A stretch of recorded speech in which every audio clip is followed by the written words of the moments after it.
finish out the year real close to about $3 million. And we can double that. We can double that in a couple of years. All right, so right now I'm actually amazing day. I'm actually with one of my you're not old, but I would say one of my first students actually a long time ago. He is the amazing baseball player George. I'll take that. All right, so George, real quick, I remember when we first talked, because you were one of my first students I really loved because you're a baseball player in your past life. You're not playing baseball anymore. But I was like, oh my God, this dude's a baseball player. And then, and I remember you were doing deals. You have an amazing family.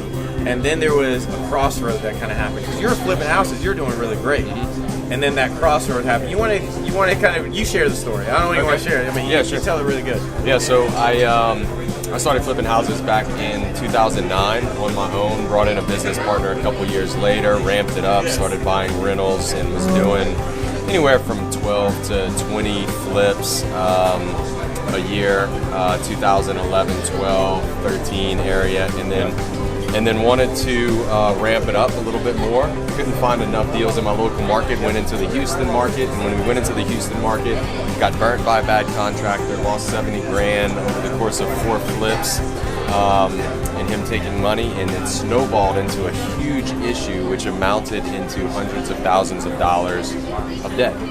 And so I was in a tough spot. At that point, I decided I wanted to reach out and see if there was somebody that could teach me something I didn't know, and maybe I could flip more in my hometown. Didn't want to go to Houston anymore. Anyway, reached out, ended up being linked up with you, Franklin, and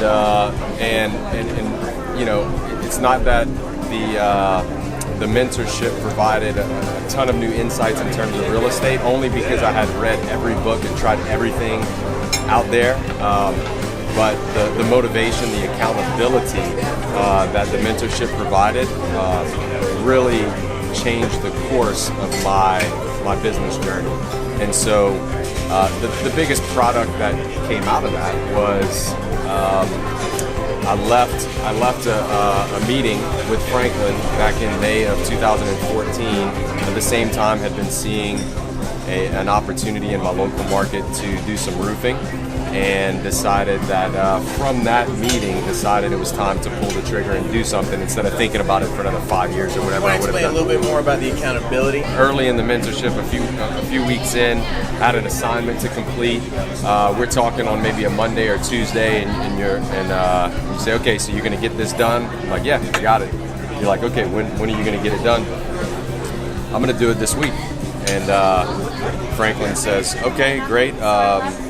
What day? I was like, all right, Friday. I'll get it done by Friday. What time Friday are you going to have it done? I was like, all right, noon on Friday, dude. It's going to be done noon on Friday. And that was a bit of a shock to my system. I'd never held myself accountable that rigidly.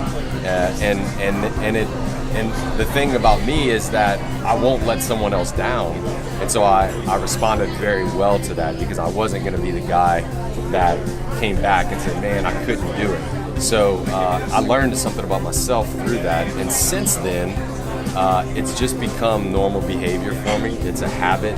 My office is run that way. Everyone in my office has to operate that way. There's no open-ended tasks, and we make sure, even if it's as small as pushing it forward with a 30-second task, 3 days later, something gets done, always. And so that is going to pay. It's already paid dividends, but it's going to continue to pay dividends for me and everyone else that I influence as a result of that. We're so much more productive. So just that little thing, you know, it's hard to even put a monetary value on that. So you didn't even share. Now, remember, you had the crossroads. You're still in real estate, and then you started something that now you just explained is doing extremely well. Thank you. But yeah, go ahead. Yeah. So at that point in time, realizing there was a bit of a ceiling in my market, I wanted to generate more revenue than I was able to. I saw an opportunity to open up a roofing company in my market. Had loosely toyed with that idea for about a year, and it was just going to continue to be out there somewhere, and there was no action being taken. But I left that meeting and decided in May of 14 that on July 4th of 2014 I would start this roofing company. Now, I didn't know really much about roofing at all. I knew business, have some business acumen, but didn't know much about the trade. But committed myself to learning it and being able to do that in a short time period, to be able to do what I needed to do to operate that company ethically. And so I did. I started it. I hit that goal, and within 2 years, we moved into a top 3 position in terms of volume and notoriety in our market.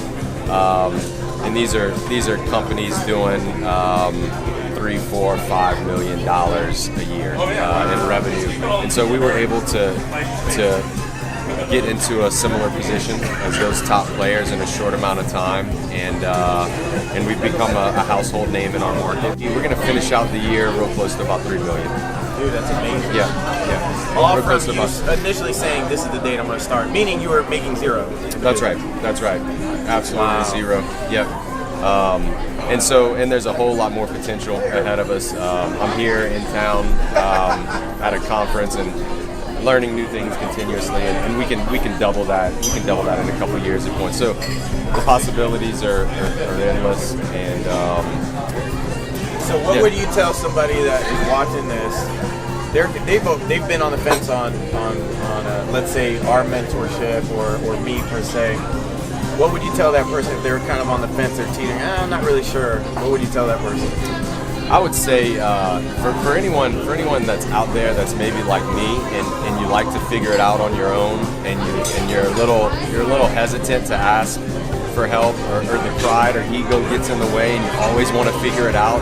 You know, that's always been me prior to reaching out to you, and so I would say that it's hard to put a monetary value on that mentorship. It's paid dividends for me, not just in real estate. It's whenever I entered our mentorship, I got the return on my investment back almost in the amount of time it took for the attorneys to basically run title and close a deal. I mean, it happened super quick.